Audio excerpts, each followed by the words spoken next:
นเนยบองนึกสรบจอนตีផ្លូវធូលីក្រហមកាលយើងធ្លាប់ដើរភូមិពេជ្រទាធ្លាប់មានស្នេហ៍ស្មោះសរ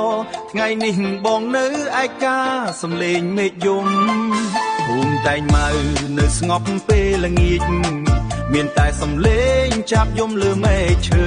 បងដើរកាត់ផ្លូវចាំងទាំងទឹកភ្នែកហូរនឹកអូនគ្រប់ពេលវេលាចិត្តអូនក៏ឈឺមិនខុសពីបងភូមិក៏កែកនៅចាំរឿងចាស់ខ្យល់បងរំភើយដោយសំឡេងផ្ដាំផ្ញើថាស្នេហ៍យើងពីរមុនមិនគួរបែកគ្នាភូមិសែនតនៅចាំស្នាមស្នេហ៍អូនអង្គុយមើលភ្លៀងធ្លាក់ម្នាក់ឯងនឹកថ្ងៃយើងធ្លាប់ស្បត់ក្រោមចន្ទ្រាប៉ុន្តែពេលវេលាបំបែកស្រុកចន្ទ្រាមានទាំងទឹកភ្នែកមានទាំងអនុស្សាវរីយ៍មិនអាចបំភ្លេច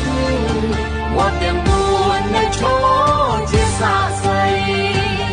ឃើញស្នេហ៍យ៉ាងប្រែទៅជាឈឺចាំ